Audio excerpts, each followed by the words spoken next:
and welcome to our live stream. Hope everyone is doing okay.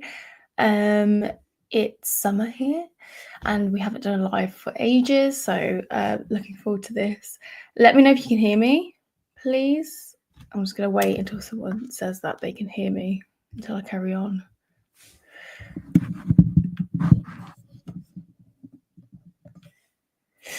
No.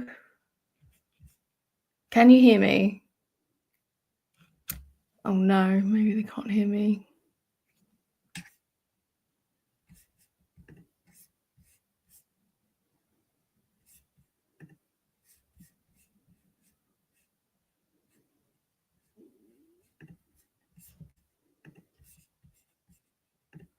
Okay. Sorry, I was about to upgrade something then. Okay, they can hear us. So yeah, if you have any questions, type them in the chat.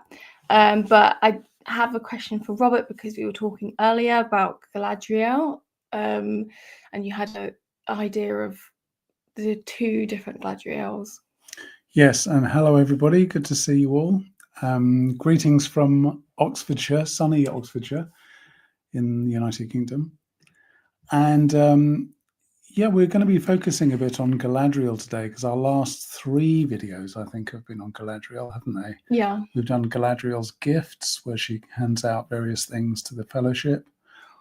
We have done her first appearance. Yeah. And the mirror. And we've also looked at the mirror of Galadriel. So we've got quite a lot of Galadriel-oriented content to process with everybody today. But my reflection on this notion of doubleness was as follows, really. Firstly, she appears, or rather doesn't appear, she is a presence in the film right at the beginning as a voice rather than a character, or physical character, visual character. And hello, William. And that sets her up as on the border of the film, in a way, as the frame of the film, because she's a sort of narrative voice. But then she becomes a character within the frame later on, which is quite interesting. And there is this notion, which it reminded me of in the philosophy of Jacques Derrida, about the peterjackson, which is this really the problematic, I suppose, of the degree to which a frame, if you think of an artwork, a frame is part of the artwork or not part of the artwork, and in a way it's ambiguous. And I think that's the first level in which Galadriel is a double sort of figure. Then secondly, we have the notion of her being married to Celeborn, but also seeming strikingly independent. So in the world and not in the world at the same time. But that also raises a secondary question within that about her status as mother figure versus wife figure and so on. So there's that ambiguity. And then finally, what I was trying to explain in a previous video we recorded about her ontological status as being both coming into existence, but seeming to have a higher level of being than was immediately apparent, or that seemed to be available to the other characters. So on all of those axes, and perhaps more, she seems quite a, not divisive, but divided character. She seems a creature of doubleness in some ways. Yeah. Are there any comparison to any other stories of a character like Galadriel? In regard to? Like in literature, or I don't know, because she seems so unique to me. Is there any kind of comparison? Well, I mean, she evokes all sorts of, she evokes goddesses. Somebody referred to her as the Fairy Queen, which is obviously a famous Elizabethan poem, where the Queen also, and particularly in that Elizabethan poem, I suppose, has both a worldly presence as a political entity and an otherworldly entity, because as Queen, she would have been in a direct line to God, because we're in the time of Elizabeth I. We are thinking about the divine right of kings and queens. So, maybe that's a possible reference. Yeah, interesting. Okay, the story was written by Tolkien, is much richer than the films, especially when one gets into the appendices. Yeah, but thank you for that, Ozaku Senpai. Nice to see you again, by the way. Be interested to know if that's your actual name. No, because they said before, because right. they like manga. Oh, I like how Galadriel seems to lighten up after passing her test, suddenly seeming more playful, more mischievous. Yeah, she does kind of, I don't know, she kind of calms after that passing the test. Like she seems really human, you know, after she gets kind of possessed. That's true. That it's almost as if that is a cathartic process for her, the temptation and the repudiation of the temptation. It's and like a then relief. Yeah, it's like a relief and a release. And there is something that's interesting comment, actually, Buratino, there, because she's so often associated with something rather grave and serious and rhetorical. But I think you're right. There is something ever so slightly playful about her after that. Yeah, thank you for that. When you first watched Galadriel interact with the company, I'm Andrew, by the way. What was your impression regarding herself and Aragorn? Thank you, Andrew Otaku Senpai. Well, I had the feeling that these two had a kind of credibility afforded to only a few characters in the film. Perhaps Gandalf would be another one, as if there was a set of elders who got it or had a wisdom that wasn't necessarily within the grasp of the others, including Boromir, for that matter, who seems on the cusp of it a little bit. Frodo seems to be about to be drawn into that inner circle, but the quality of privacy, I think, in the exchange between Galadriel and Aragorn, I think, is significant, because it's as if we're being let into a private colloquy between senior figures in this film, rather than a moment of comic relief or an incidental picture. So I think that's important in establishing a kind of equality between the two of them, although they're vastly different characters in all sorts of ways. There's a kind of equality in terms of their, what would you say, power in the film, their sagacity, their weight, if you like, in the film. So I found that interesting. Of course, I've subsequently learned in the comments that Galadriel is related to Arwen, correct? Yeah, it's her grandmother. Yeah. Which puts, strictly speaking, I suppose, makes Galadriel Aragorn's grandmother-in-law. Is that right? Yeah. Which is a rather peculiar wrinkle on it, because that makes them both equal and somehow slightly asymmetric. But yeah, thank you, Andrew. It's a very interesting scene, that. Our glasses are matching. Yes. Oh, thank you, Wanderlust. Yes. Yes. Well, he copied me. Did it strike you that Galadriel and Aragorn had already met? Well, there's something about their ease with one another that suggests they might have done it, although they haven't met in the film, have they? No. No. So, yes, now you put the question, I suppose I might have thought that, because it's as if they have a prior knowledge or awareness of one another. So I suppose in that regard, yes, of course, I don't know what happens in the books, whether they've met before in the books. William, do you want to read that, Robert? William Jacobson. You chuckled a bit at the line about remaining Galadriel, which is fair, LOL. The line takes on a different meaning, though, given that the elves are facing a gradual diminishment in power and grace. Yes, this notion of the diminishment of grace I find really fascinating, and particularly in relation to Arwen, because she has made this compact with Aragorn to essentially marry him, more or less. And that seems to be the thing which precipitates her loss of grace. And at the same time, the elves are also losing their grace to some degree too. Is that right? Yeah, so the elves are leaving, but I can't remember. There's something. I think the elves are like, yeah, help me out. The elves are mixed up with the destruction of the ring. I think once the ring is destroyed, basically, or maybe not even to do with that, but the elves, I think by helping them destroy the ring, the elves are kind of losing the ability, the kind of the grace, like they have to leave the land. So if anyone can explain it to me properly, that would be good. Many times from it. Oh, okay. Thank you.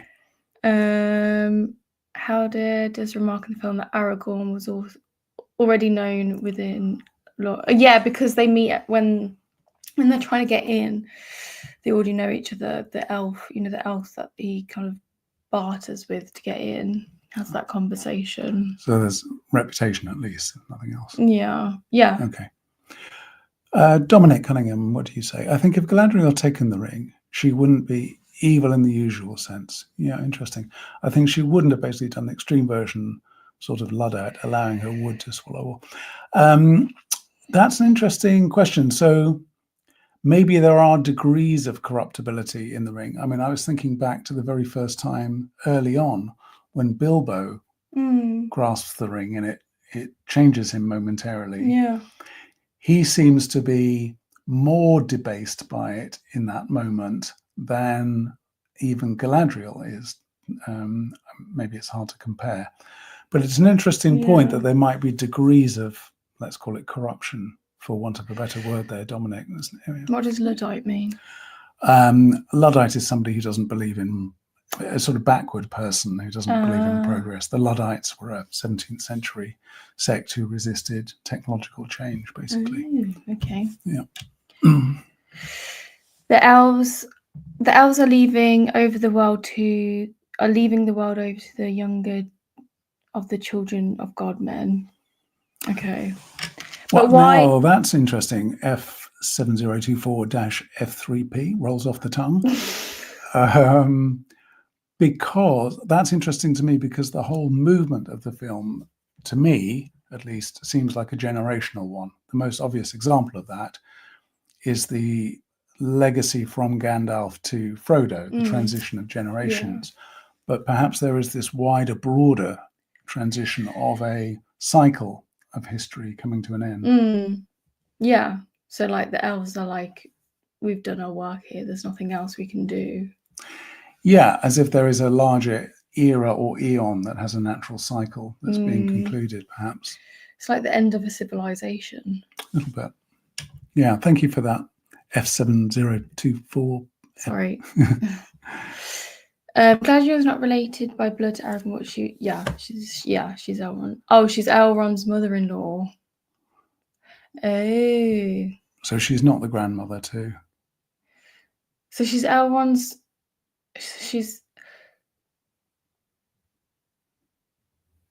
Yeah, no, she would be. Yeah, she is. Okay, we need a family tree. We got confused there. Yes, there's a gradualism of there. Thank you. F7024-F3P rolls off the tongue. The ring making gave the elves the means to create paradise on Earth. A bit blasphemic. Yeah, more hubristic, perhaps, certainly. Destruction of the One Ring means the end of the Elven Ring's power to stop time. Okay, interesting. The destruction of the One Ring means the end of Elven Ring's power to stop the Elven Rings to stop time. Okay, because Galadriel's ring, she can create Lothlorien with her ring. So, yeah, so the elves, in helping the destruction of the ring, they're actually ending their own time in Middle Earth. Yeah. Right. There was a very interesting comment about, I can't remember who wrote it, but in the comments there was a comment about the creation of evil, or evil being able to create things or not, and Tolkien being rather exercised by that question, and whether really only good people, things, men, elves, could create, had the power of creation, which I found quite interesting. Hello from Norway, Joachim. Thank you. Nice to see you there. Dominic says Galadriel's ring keeps her realm immortal like the elves themselves. If the ring is destroyed, her power to keep her realm unchanging. Yeah, exactly. So it's almost like a sort of insurance policy. Yeah, so that's the kind of the tragic kind of end of the elves, is that they have to sacrifice themselves in order to keep that world going. Right. Maybe that's like a link to the First World War, with all these men sacrificing themselves. Yeah. We view, Yeah. many view. And it's interesting being immortal in a mortal world. Yeah. Well, Dominic, I mean, that's an interesting comment, because it's interesting in being immortal in a world of mortals. But are you saying the world itself is mortal? Will the world come to an end, but the immortal beings will survive the end of the world? I'm not sure. Maybe that happens later on. Does the whole world end in some way? No. No. Okay. I don't think so. Hello. Yeah. Hello from Norway.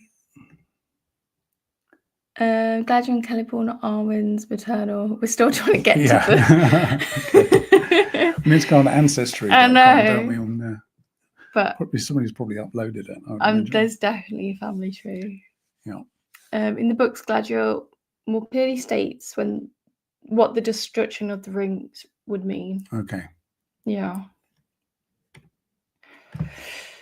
Celeborn, Arwen's mother, was attacked and poisoned by orcs, grew weary of the world, and sailed into the west. Okay.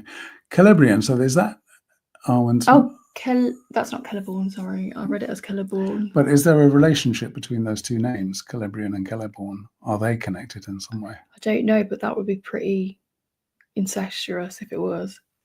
Because they're quite close. Yeah. As names.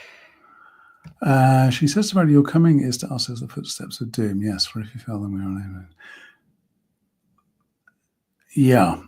And again, actually, I'm reminded there the distinction again between doom and fate, and the dream that's revealed to Frodo, or nightmare really, about the possible outcome where they all die in the shipwreck or whatever it is. No, it's just like, it's not a shipwreck. Oh, looks a bit like a shipwreck. But actually, doom isn't predetermined. I mean, there's a default, but it can be interrupted and changed. Okay. Yeah. But that's her foreseeing what it is. So her saying, you're coming to us with the footsteps of doom, that's her knowing that the end for her kind is coming. Yeah, that's her foresight.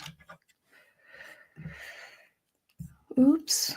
The elves do not survive the end of the world, but they can live for as long as the world exists. Ah, okay, that's very good. So they're coterminous with the world, essentially. Thank you. That's good. Hello, Mortal. Hello, Mortal. How do you view Galadriel's role alongside an all-male fellowship, considering the 1950s and 2000s? I can never say that. Zeitgeists. Were the books and films more progressive or conservative in their female representation? Well, it's tempting to say that the presence of females in that sort of setting would be unusual. But of course, if there is a wartime reference in all of this, then women were recruited to fight in the war in different roles. And by the Second World War, they were taking a much more active part in it. So it might be a more complex picture than we'd otherwise be led to believe, perhaps. I mean, what's interesting for me really about Galadriel, insofar as she's a female figure, is just how much she is idealized in the film. And she's probably the most idealized character in the whole thing, is she? Probably. She probably is, isn't she? I mean, even though Gandalf is indulged, looked up to, praised, loved, and so on, he's not really idealized.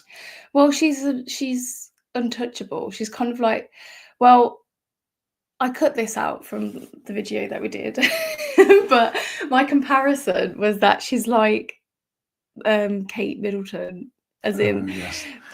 There's a reason why you cut that out. Yeah. No, but like Princess Catherine, like you just would never think of her as sexual or anything. Like she's just so like, I said, like all the kind of like gossip aside, like she's perfect, isn't she? She's like above kind of like, you don't even fancy her. She's just like, you know. Like the Queen, like when the Queen was young. Right. You know, like you wouldn't fancy, like she's above it. So like Galadriel is almost like a royalty figure where you don't even think of them in that way. But viewers, you can tell this is why we cut this bit out of the film. Anyway, there's an interesting thought, Morgul. I hope I'm pronouncing that correctly. Thank you for that, William. Any favourite characters in the film? I don't know, it's difficult because I've got so many. But I mean, yeah, I love Galadriel. Obviously, everyone does. But I think, well, I mean, it's nice to have that bit of femininity amongst, because it's you know, there's so many men in the film, but it's not a bad thing. I don't mind having all the men in. I mean, I like it. I like Aragorn. Who's your favorite character? Well, what are we basing this on, William? Are we you said you're going with who you think is the most attractive. No, I'm not. Oh, right, okay. William, please write in the comments who you find the most attractive character in the film. No, somebody asked you before who would you want to have dinner with, and you said Sauron. Yeah, he's the most interesting, but he's not my favorite character. He's your favorite? Maybe Aragorn too. Exactly. So it's not based on looks. I mean, he's got the most. He seems the most sort of spiritually evolved, I suppose. Something I aspire to. He does. That's right. He's my ideal. I aspire to be Aragorn. Bromance. He's my bromance. Yeah. Here we go. F7024-F3P rolls off the tongue. But you don't need to say it every time. I know, it just amuses me. Men are mortal. A ring of power can draw it to that lifespan, not give it more life. Anyways, for the elves, the temptation to have a bit of the world unchanged. That's a very lovely expression. Temptation to have a bit of the world unchanged. That's very nice. Yeah. So, yeah, there's a way of describing immortality there as permanence, actually, as the unchanging, which I like. Yeah. That's a very nice description. Thank you. Rings do not confer more life. Oh, yeah. I forgot about the Nazgul. Yeah. Yeah, I forgot about that. How yeah, so the men react differently to the rings and the elves go another way. Yeah. Very interesting. Thank you for that. Further thoughts about the gifts Galadriel gives the company? The gifts are a bit different in the book. I was surprised, actually, that we didn't, in the comments, get much reaction to the idea, which we were talking about, of there being a power element at play in the gift giving. We talked about the symbolic meaning and there were quite a few comments about Gimli and the impact on him and how significant it was. But I can't help the feeling, of course we do idealize Galadriel, and it's hard to say anything other than something positive about her, but I do feel there is an element of power in that, not necessarily manipulatively, I wouldn't go that far, but the gifts are artifacts by which she will be remembered and which do empower the fellowship from the source of her power.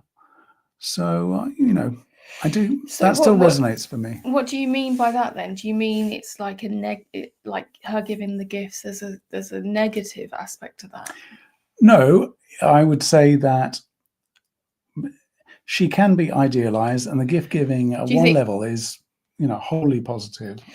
But you mean, are you trying to get at that it's dangerous to idolize her because? No, I'm not saying that. I'm just saying she's a bit more complex than we might think. She's not purely virtuous, because those are things which assert and continue to assert her power as they use those gifts. Yeah. So in a way, it's her way. So she can't physically help the fellowship. So she's using the gifts as a way of defeating Sauron through the gifts, having a part of herself through it, being able to. Yes, and through that, her reputation remains prominent. She's not forgotten. Although we've talked about Galadriel coming in and disappearing, she does remain through her gifts. Yeah. Yeah, she does. I think we didn't talk a lot about the star of Elendil. The one she gives to Frodo. Yeah, because it's quite like a big. I was just thinking about it earlier. Like, imagine giving someone a star as a gift. Yeah, it's not bad. Sorry, I'll move on. Good evening, David. Thank you for joining. William, since you asked, Galadriel's the most attractive to me. The glint of madness in the eyes does a lot. Very good, William. You must join one of my psychology therapeutic sessions. You clearly need some help there.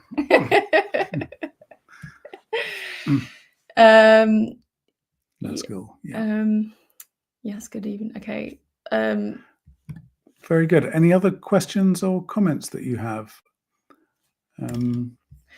Oh, here we go. Which scene so far did you find unexpected or it's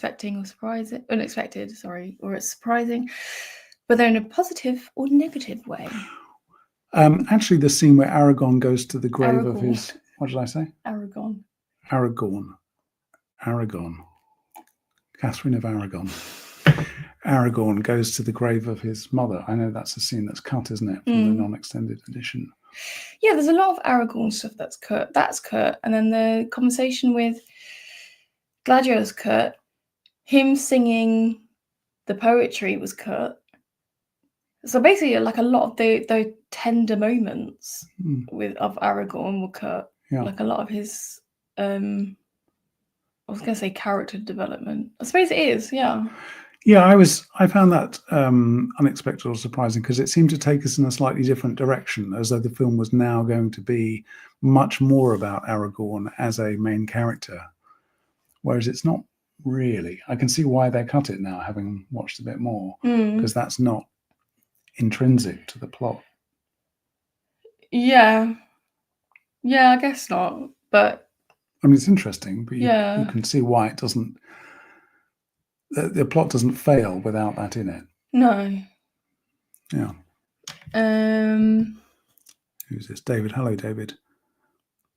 Maybe you can summarize the gifts.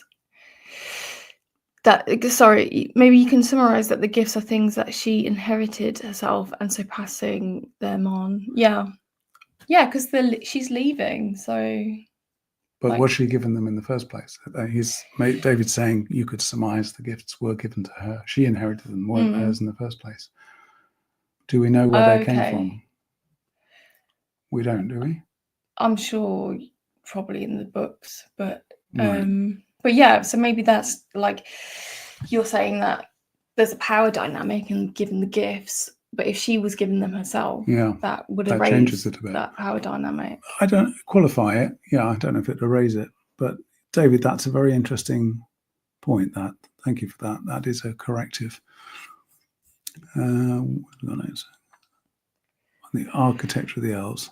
Can you read it out?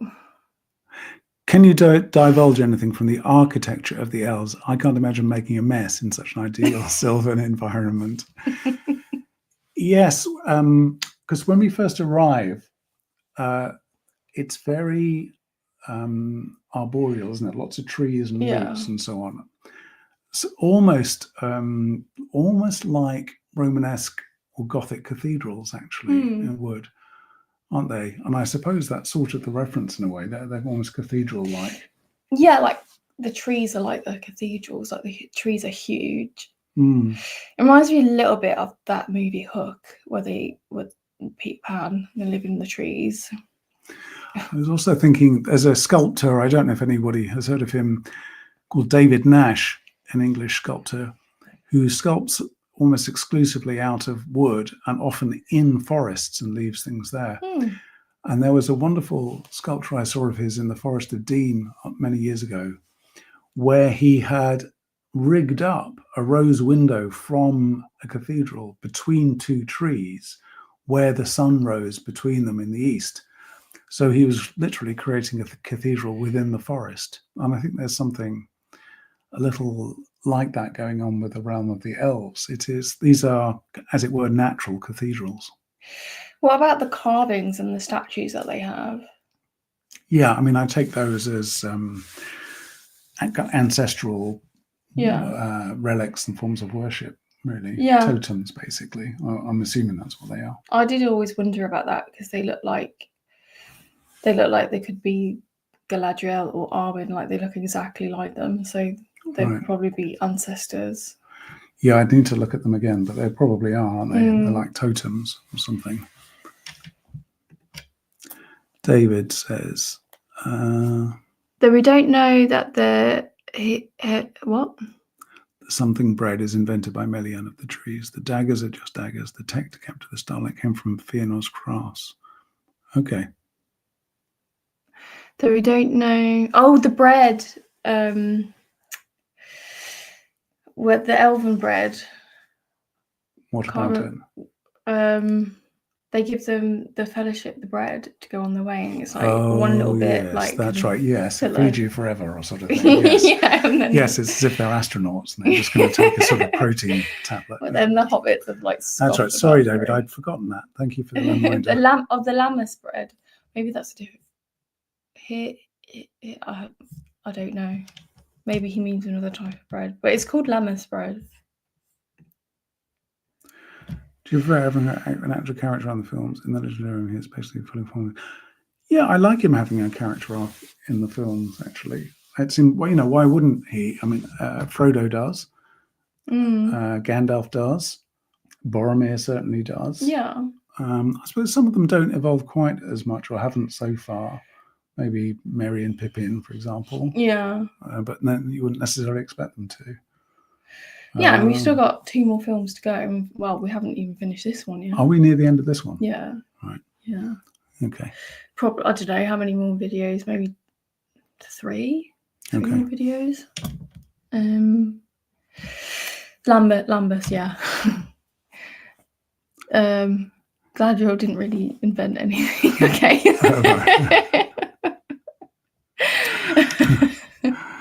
Good to know.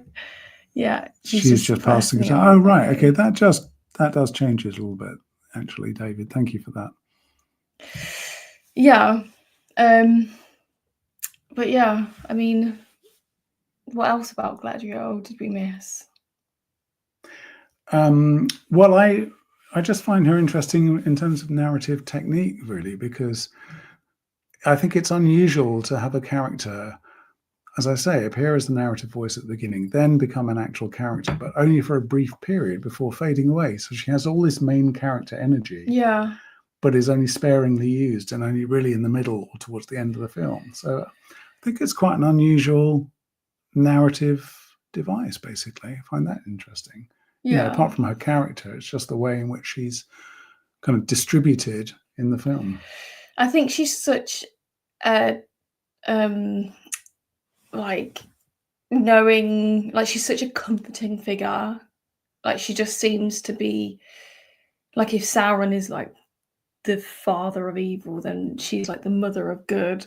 And it's just knowing that you've got that on your side against evil, it's just comforting. And I guess, like, as a watcher of the movie, like, as a fan of the movie, it's like having her in the background. I don't know, like, she's just, I don't know, I can't get my I don't experience her as comforting in the way that you obviously do. Well, I find her a bit too formidable to be comforting. No, I think that's what I find comforting as well, because she has that. She's not just a pushover. Right. Okay. So, you've got someone strong in your to back you up, and oops. Benny was a married. Okay. Luthien was their daughter. Okay, thank you. So a bit more genealogy for us. Thank you. Yes, the true gift she gave is the gift of foresight. She knows what I'll need along the way. But she didn't give that gift, did she?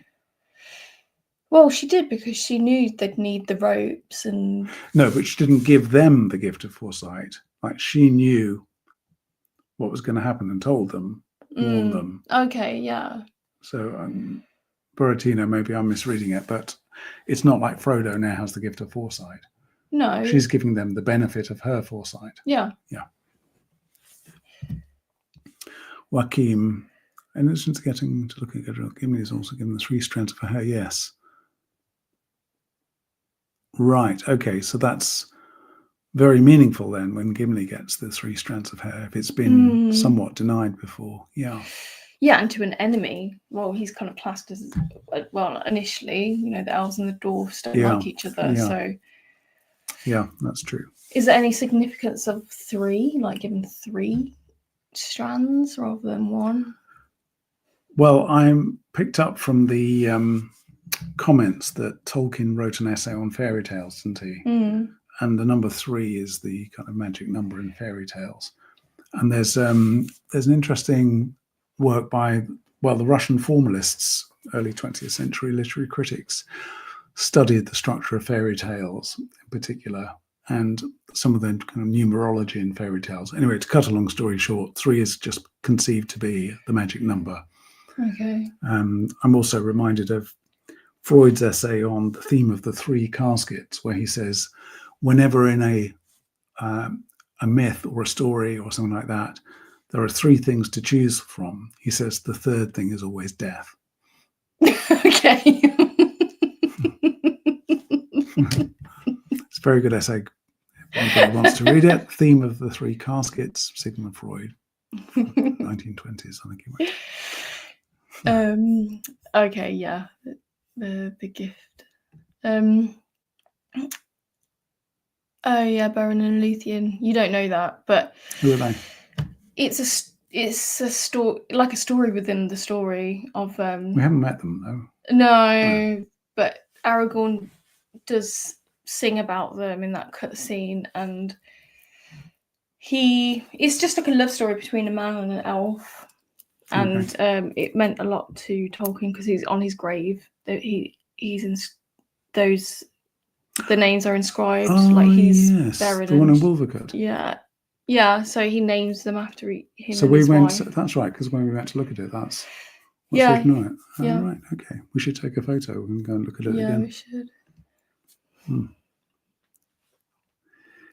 Galadriel essentially left Elven heaven and came to Middle Earth because of her desire to rule her own land. People knew they would not idealize that much. Well, yeah, interesting, but none now remember it. Well, so she's kind of like a Satan. As in, like, she left heaven. Like a Lucifer, yeah. That's very interesting, Goida. Thank you for that. Yeah, that bears out my instincts a bit about her, that she's, just a little bit more complex. She's got despite Miri's desire to completely idealize her the whole time. What does Rob say? I think the fact that the movie Aragorn doesn't want to be king is one of the changes that makes him more interesting as a character compared to the book. Oh, so in the book he wants to be king, right? Yeah, and he has a quality of forbearance about him in the movie so far that maybe that's one of the things I find appealing about him. Like, he doesn't execute all his power; he withholds, or restrains himself a bit. Yeah, he knows when to speak, and he doesn't like. And that's one of the contrasts between him and Boromir. I mean, Aragorn's silence or measuredness is his power. Like, Boromir is still learning that there's power in silence as well as action. Yeah, definitely. I think that's a response to the comment before. Yeah. Okay. But yeah, I agree. Yeah, it makes it more interesting. Perhaps I would like to see the errantries and great journeys of Aragorn adapted in some form. Oh, you mean like in a movie? There is apparently Andy Serkis, who plays Gollum, is making a new movie with Aragorn and Gollum, The Search for Gollum. I don't know a lot about it though.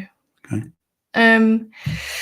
Aragorn sang of Beren and Luthien in the first film, the first union between elf and man. I did actually go see a recital of the poem, but I can't remember what happened now. There was a guy playing the organ, like someone would read a bit from the poem, and then this guy played the organ and tried to set it to music. It was quite long, but it was good. Yeah. Okay, well, Cool. yeah. Do you want to say something about your constellations event? Oh, yeah. So Miri's suggested to me that if you're interested in following up in other ways, we do online events which are a bit more interactive, not to do with the Lord of the Rings, a bit more to do with kind of psychology and so on. So if you're interested, what should we say? Look at the website. Is that the best thing? I have put the link. Yeah, but maybe explain that it is a kind of therapy.